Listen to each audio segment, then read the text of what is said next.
Ata Adonai Elohim melech haolam asher kedeshanu b'mitzvotav v'tzivanu la'asuk b'divrei Torah. Varivna Adonai Elohim et divrei Toratcha b'finu b'fiah b'chabet Yisrael. V'niyeh anachnu v'tzeitzeinu v'tzeitzeim b'chabet Yisrael.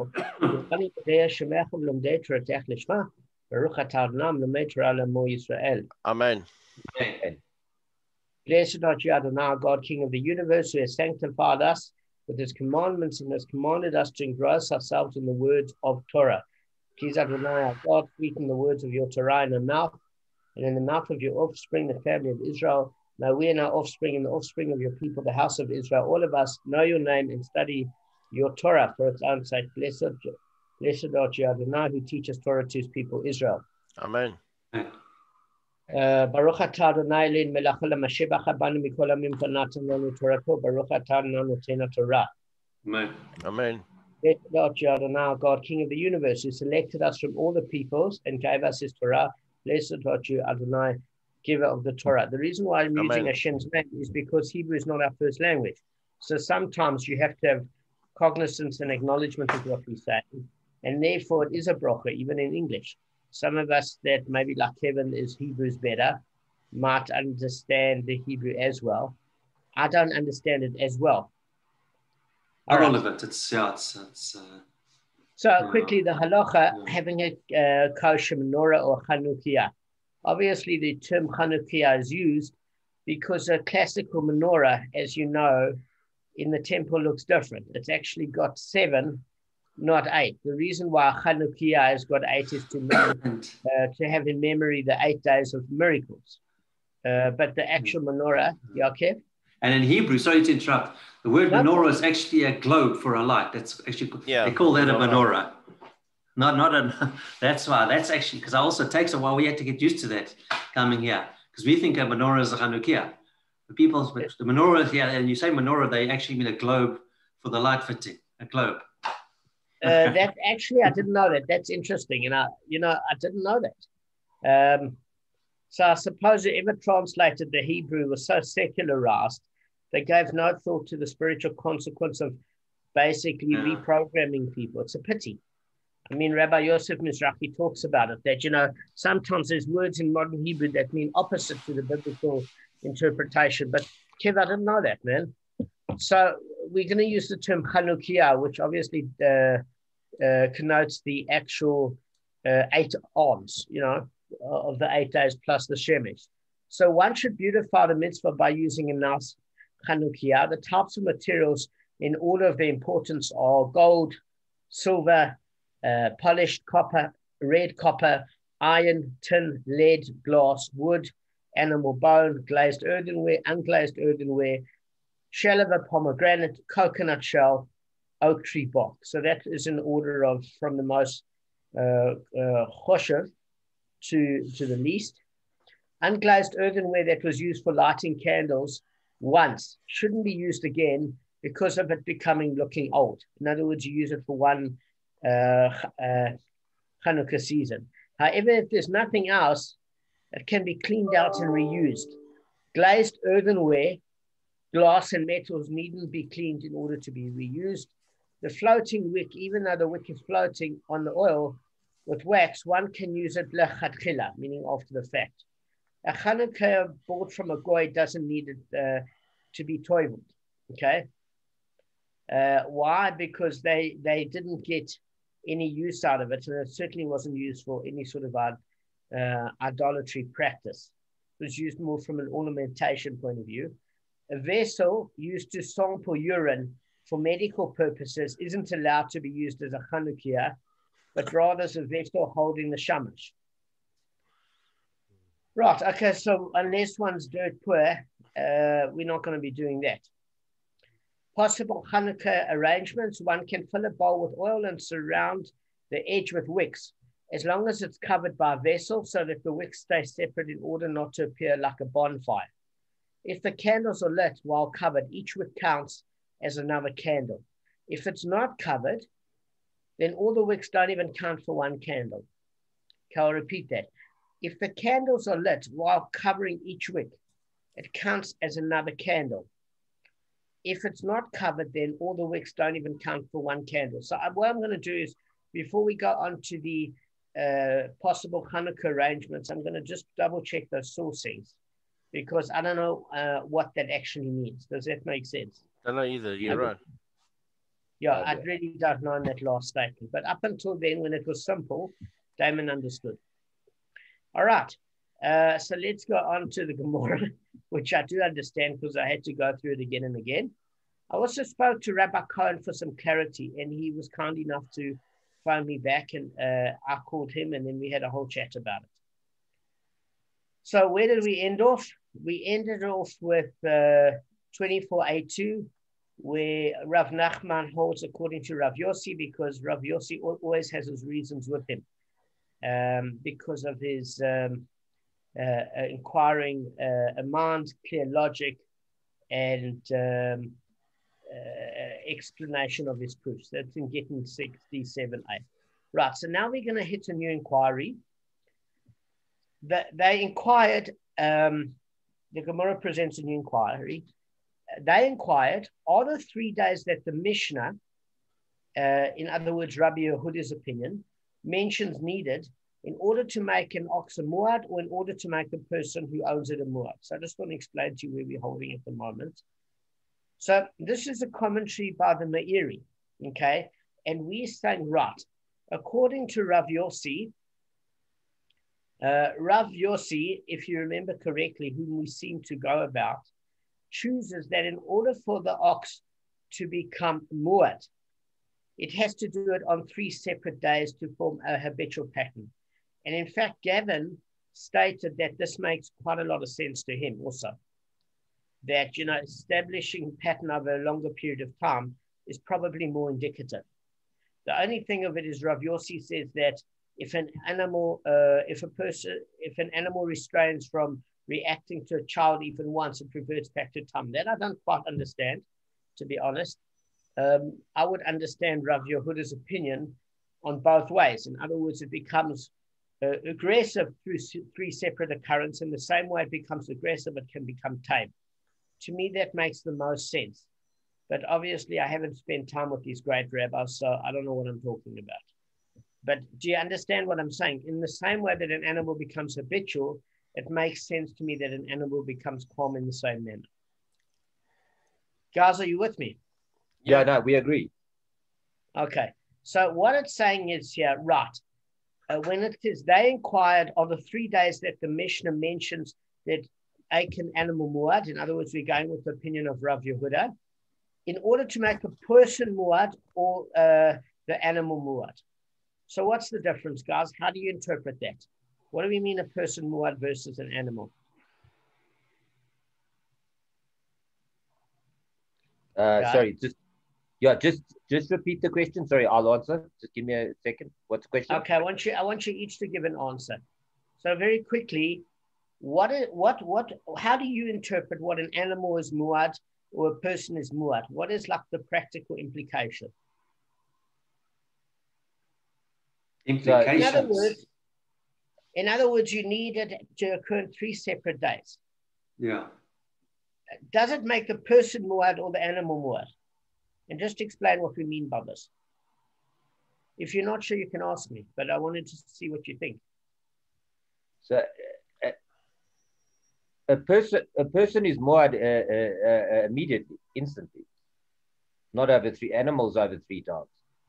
No, okay, you're missing the question. So let me just give it to you guys. I'll give you another question. What we're saying is as follows. In the word muad, we discussed that the word technically means forewarned. So who has to be forewarned? An animal has no acknowledgement of forewarning. So again, if we say that an animal is muad, we mean that we can observe that it takes 3 gorings on 3 separate days to establish the ox's destructive nature as a goring animal. So once that nature is established, the owner is responsible at that point immediately. Okay, so theoretically, if the ox's nature as a gorer could be established by the first incident, then the owner would be responsible after the first incident. But basically, the ox's nature isn't established by the first incident. So then the Torah actually requires 3 incidents on 3 separate days to establish that nature. So as far as the owner is concerned, However, he needs to be informed of the ox established nature only once. So what we are saying is as follows, is that if we say that we're trying to establish the ox's pattern as a habitual gora, that's making the ox muad. When we say we have to make the person muad, we say that in order for a person to be liable for his animal, he has to be aware of his animal's destructive nature. Because how is a person meant to guard his animal if that person is not aware of his animal's destructive? Arthur, am I boring you? I'm just tired. I got to bed like 4 o'clock this morning. Why, so. Bertie? Couldn't sleep last night. Just one of those nights. Shame, man. Had a rest night, yeah. So I'm tired. I'm exhausted. Damon, you'd only bore him if you're still talking about the boar, not the shore. Yeah, well, maybe I'm goring him. I'm not goring him. I don't know. Maybe. Bit of both. You're goring me. I'm goring him. So, listen. Because you're getting information out of me. You're goring it out of me. So what we're saying here is, hang on a second. There's two aspects to this muad quickly. The first aspect is the animal's habitual nature. That's aspect one. Aspect two is the person has to be warned. Because you can't turn around and say, I'm expected to have full damages if I'm not taking special precautions of the animal. Because the default position of every animal is it's chilled, it's cool, and it's relaxed. When the animal becomes very dangerous, a person has to take special precautions, because the entire point here is the Torah wants to give the person an opportunity not to pay full damages and to at least look after his animal, because the Torah wants both parties to win. The person that got damaged or injured needs to have full financial restitution. But by the same token, we don't want to end up impoverishing the person that owns the ox to full payment when in fact his ox went rogue and it's not his fault. So we're talking about the person being muad, meaning forewarned, versus the ox being muad, the observation of its nature being a goring animal. Does that make sense? Yeah. Okay. So making the person muad has the implication that the warning must be given to the owner on 3 separate days in order to habituate the owner to the knowledge that his ox is a gora. Only after he's accustomed to that notion does the Torah impose full damages upon him. That's according to Tosfot. Okay? So the Torah is lenient with the owner and doesn't make him liable to full damages until he's warned 3 times. So we say, like, what do you mean make the nature of the person a customized to it? Well, very simply, do you know in the davening off when we go Mashiv HaRuach, Merida Geshem, we change on the 4th of December the prayers for Panosa until Pesach. You remember there's a prayer that changes. So whenever we do davening for 6 months in a particular manner, and now we're shifting our davening, it can take up to 30 days, or some people longer, some people shorter, in order that you don't automatically either insert the wrong thing or omit the wrong thing. So what we're saying, Kev, sorry, what were you going to say? So in order to do that, you know, if people forget, what they suggest is the day when it changes from Morida Tal here, it actually changes it's a different time frame to South Africa, to the Chutz La'aretz. It changed a few months ago. So you say it to yourself 90 times, because that's how many times you'll say it. In the Shachrit Mincha and Marv, you'll say it once. If you say it to yourself 90 times, it's the day after it comes in, then you won't, then you get it accustomed and you won't forget. Sure. Okay, so that to me makes sense. If you want to, yeah. And in fact, Rabbi Arbach, I went to a shiur on this. Rabbi Arbach said that if you say it 90 times, if you forget to say something, if you're not sure if you said it in the Amidah, you can presume that you did say it. You can presume that you did say it because of the fact that you said it 90 times. But if you didn't say it 90 times, then you're going to presume that you didn't say it. Then you have to repeat the whole Amidah. Sorry. Carry on, David. That's amazing. I didn't know Rabbi Arbach held like that. Do you want to know where the sourcing is from? Okay. Yeah. I'll tell you. So Rabbi Meir's reasoning, if you look at the Maharam Mirottenberg, okay, that's where Rabbi Arbach gets it from. So he reasons that if the habit to recite Mashiv HaRuach is formed by reciting it 90 times over 30 days, then it is certainly formed by reciting it 90 times in one day. Accordingly, every Shmini Atzeret, it was the practice of the Maharam Mirottenberg to recite 90 times a phrase in Shmona Esrei containing Mashiv Ruach, so that he would never have in doubt as to whether he remembered to add Mashiv Ruach during the next 30 days. This is brought in the Tur in Orach HaChaim, and it's in section 114. I thought I'd just help you guys there. Yeah, that's exactly where you got it from. Thank you. It's word for word what he said. That's how I know your source is correct. Well done. Thank you, Damon. That was very impressive. So that was rather quick. Yeah, that was very impressive. Well done. Don't be impressed with me. Be impressed with the Schottenstein that I'm just reading. Yeah, but the fact that you knew where to find it and everything, it's perfect. Yeah. Well done. Okay. So the thing of it is, this is where the argument occurs, because sometimes to do something 90 times in one short period would hold according to Rabbi Meir. That's exactly the argument. Rabbi Yehuda is saying to do it 90 times in one day is not enough. You actually need 30 days in order to actually acclimatize to it. So that's exactly the basis of this argument that's brought forward in the Tur. But what the Tur is worried about is that he doesn't want a person to mess up for the first month of their davening, where it affects other people in the world in general. Now, there's only certain prayers that you can practice wording of that doesn't contain Hashem's name. Does that make sense? So that's just the issue, is that you've got to see how much power that prayer has and the laws of chinuch about how you can say it to yourself. When my mom passed away, I remember reciting Kaddish again and again to myself, especially the Rabbanan, which is a harder one to basically put it so that I wouldn't mess up. And it's so funny on the Yot site, when a year passes, it's not super, rolling off the tongue. It's amazing that you can actually get a little bit dusty. So, all right. So now that I've explained the practical difference of muad being the word for forewarned versus the ox's habitual nature, we can go on.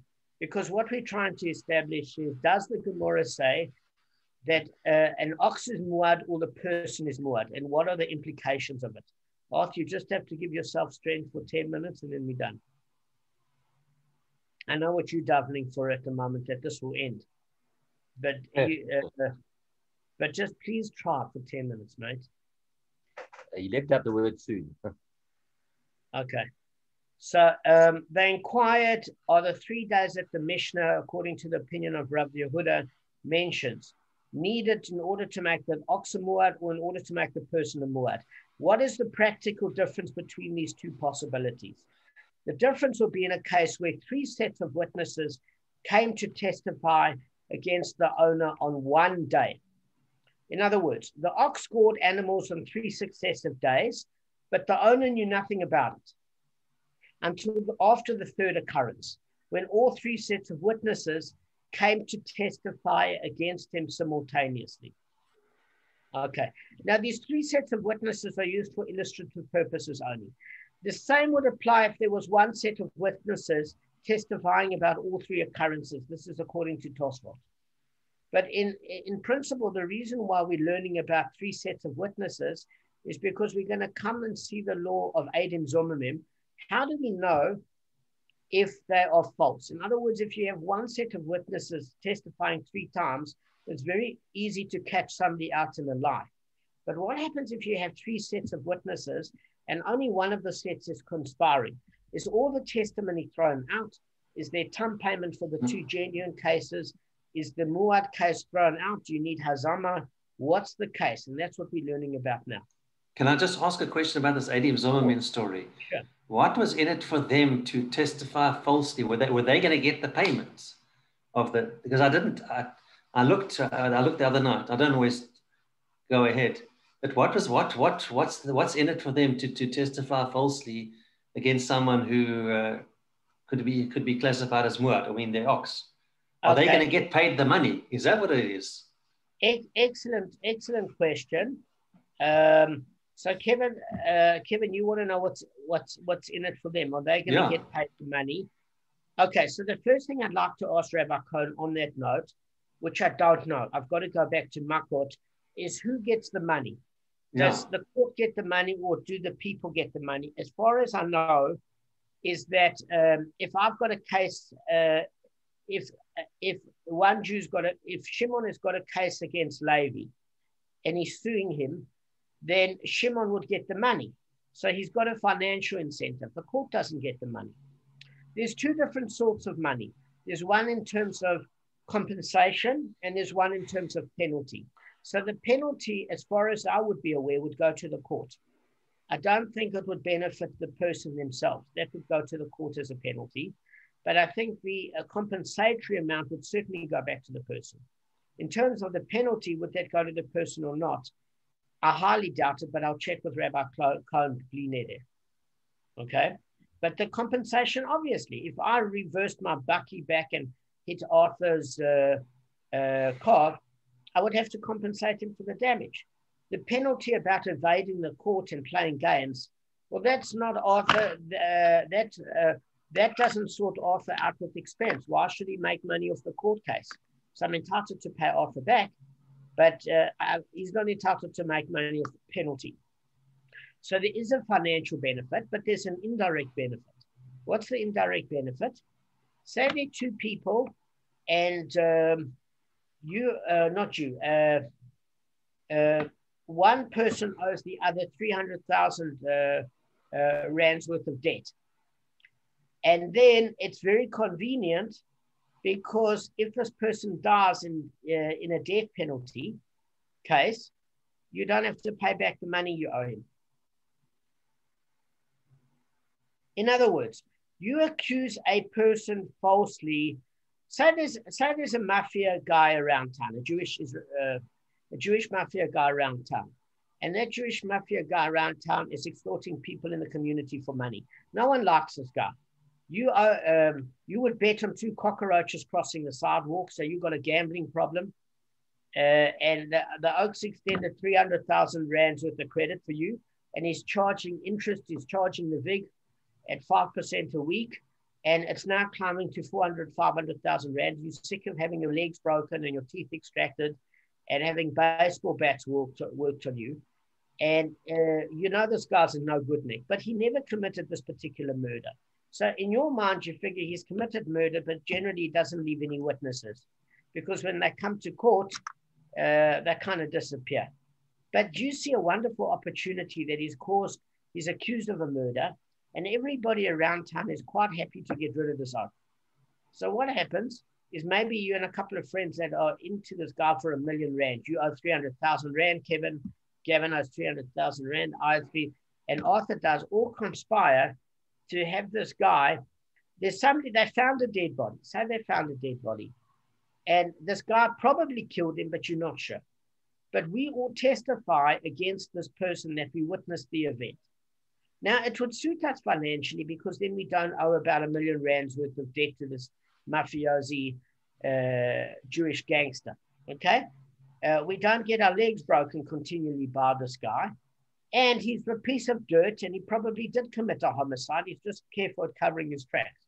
Then I would think you'd probably feel very little guilt about having a guy like this committed to the death penalty, because he probably created murders before. So your conscience would be a little bit clearer. I mean, this is like removing a cockroach. Do you understand what I'm saying, Kevin? It's not like you're taking an innocent person. He's innocent of this crime, don't get me wrong.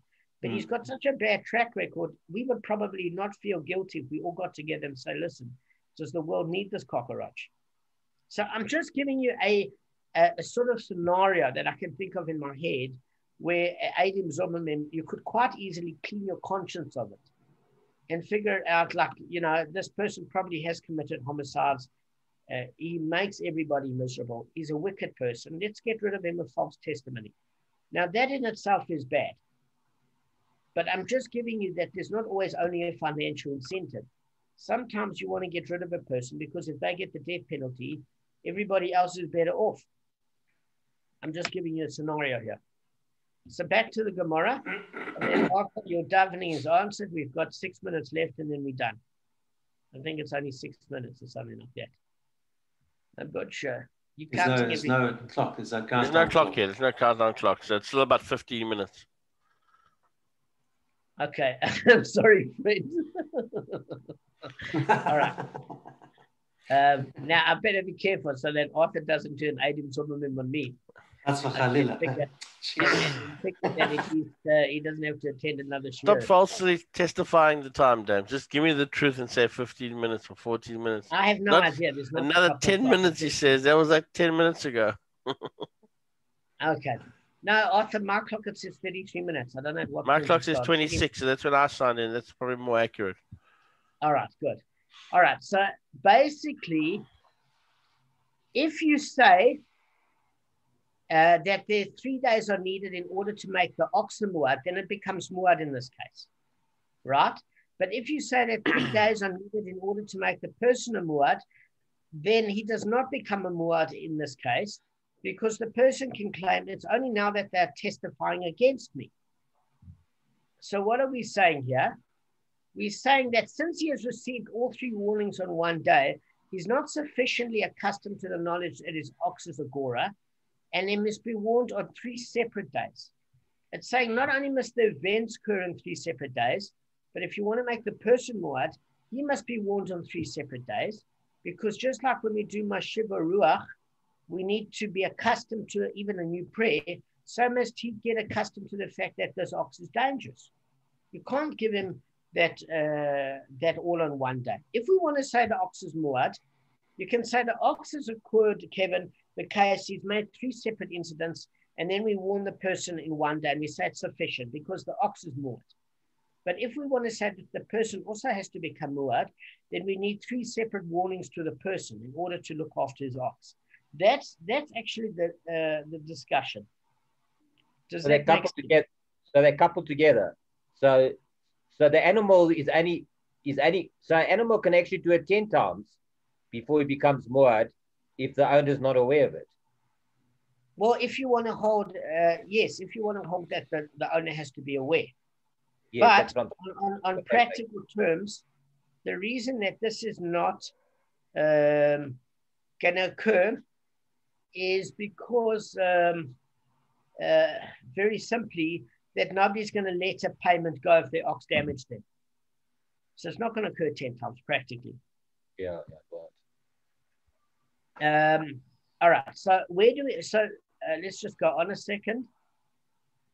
So what is the answer to this inquiry? The Gemara seeks to resolve the inquiry for as follows.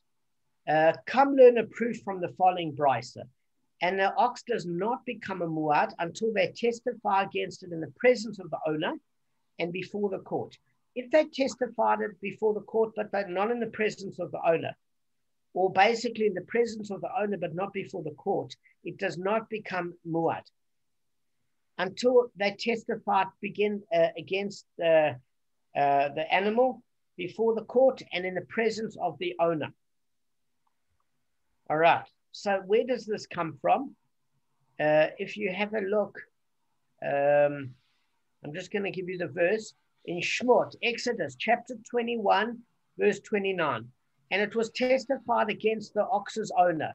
The verse continues, and he does not guard it, clearly indicating that his liability for the failure to guard it if the animal has been muad. So we can see from that biblical verse that the owner has to be there and it has to be in a court setting. Does that make sense? Yeah. Okay. So now what we're learning is this case is according to, we're learning a case of Adam Zomamim that's going to occur, but that's according to the opinion of Rava. Now, Rava has the following explanation according to Rashi. All the other rabbis say that you are liable on the 4th incident, meaning you warn for 3 incidents and you're liable on the 4th. According to Rava, you are liable on the 3rd incident. Okay? Yeah. According to Rava, you're liable on the 3rd incident. Yeah. Yeah. So how does that work out in the case of Adam Zomamim? All right, let's just see how the case works out. If 2 witnesses testified against him concerning the first occurrence, and 2 different witnesses testified against him concerning the second occurrence, and 2 different witnesses testify them concerning the third occurrence, we have all 3 testimonies. So what we found out from Adim Zomamim is the first rule is that every case is separate, number 1. And number 2 is that in order to be convicted on any charge, according to a Jewish court, you need 2 sets of witnesses. According to the Noahide laws and non-Jewish court, you need 1 witness. Does that make sense? Yeah. 2 sets of witnesses. Is that 4 people or is it 2 people? No. Apologies. My wording was wrong. You need a set of witnesses. Which a set. Okay. No, it's my fault. Sorry, kid. So you need, here you have 3 sets of witnesses, plural, meaning the first incident has 2 witnesses. The second incident has 2 witnesses. The third incident has 2 witnesses. Why? Because in order to have muad on the third occurrence, according to Rava, you need 3 separate incidents where the owner is warned in a court of law about the animal's 3 occurrences, and the owner must pay on the third incident. Okay. So this is where the practical example comes, is because they are 1 testimony as regards to the hazama penalty. So let me just tell you what the hazama penalty actually means. In other words, if all 3 combine to make the animal a muad, and each is a distinct testimony in that the validity of one is not linked to the validity of the other. Okay. So what we are saying is as follows, is that if each of those incidents occur separately, the owner is responsible for what? Half payment from the body of the animal. That's the tam payment. So what we're trying to determine here is, what if one of the sets of witnesses are false? Are there still tam payments? Is the whole case thrown out of court? Who's responsible if they're found to be Adim Zomamim? Does it have to be all 3 sets of witnesses, etc.? And does it matter which testimony is false? Is it the first, the second, or the third? So the first thing that you've got to note is that if we're saying that the person is muad, then we've got a bit of a problem, because the person would have to be warned on 3 separate days. So then it's very difficult to have a case of conspiring witnesses. Why? Because if Shimon falsely witnesses against Ruvain, okay, in that particular case, if the court catches him out, they can say, listen, you caught out. He said, yes, I caught out, and you can only penalize me for the half payment damages for the body of the animal, that equivalent financial amount, because I didn't know that there'd be more witnesses on successive days. So this is the discussion. If we're saying that a person has to be muad, then we know that the person has to be warned how many times? 3 times. 3 times. If we're saying the animal is muad, how many times does the person have to be warned, technically? 3 times. No, once. In the presence of the court and with the owner present. That's the practical difference. In other words, the animal's gored 3 times. So if we say the animal is muad, the animal is seen as a habitual goring animal. And then the person has to be warned in a court of law with the owner present, as well as in the court process. That's if you want to make the animal muad, and it's based on that emphasis. But if you want to make the person muad, so we say the person has to become habitualized to the fact that his animal is dangerous, then we have to warn the animal's owner on each of the successive incidents on separate days. In other words, the animal creates the occurrence on 3 separate days. That's a given. But the owner also has to be warned on 3 separate days so that he becomes accustomed to the news. So that's where the practical emphasis as to whether the animal becomes muad or the person becomes muad. All right, can any of you give it over to me before we discuss the conspiring witnesses? I just want to ask you something first before we do that. Sure. Just explain to me about the 1, because you just, it sounds like you contradicted yourself. We're obviously not understanding it properly, but just explain the difference between when it's 1 occurrence where he's muad and where it's the three occurrences are get on 3 separate days. But why on the one occurrence is he muad? Okay, so the Gemara says, what is the practical difference between these two possibilities? The difference will be in a case where 3 sets of witnesses come to testify against the owner on one day. In other words, the ox gored other animals on 3 successive days, but the owner knew nothing about it. So what happens is if you say, so the owner knew nothing about it until after the 3rd occurrence, when all 3 sets of witnesses came to testify against him simultaneously. This is in 24a3. So if you say that 3 days are needed in order to make the ox a muad, then it becomes muad in this case, because it doesn't matter that the owner was warned in a court of law only once, because if an ox is muad, the ox has made 3 separate incidents over three separate days. So then the owner only needs to be warned once. But if you say that the 3 days are needed in order to make a person a muad, then he does not become muad in this case, because he can surely claim it's only now that they are testifying against me. So what we're saying, Gavin, is that if a person becomes a muad, you would need the animal occurring the aggressive behavior on 3 separate days. In addition to that, the owner would have to be warned after each occurrence on 3 separate days. You would need both factors. Yeah, if you had 3 separate incidents and the owner was only warned in one go, then it's not enough time to habituate the owner to the news that his animal is muad and for him to take necessary precautions. If you want to say there's nothing to do with the person being in a muad and they all come to testify him against one day, it's sufficient because the animal has created 3 separate days worth of incidents where the animal's owner only has to be warned once. So that's the practical differences, whether the animal's owner is muad or whether the animal itself becomes muad.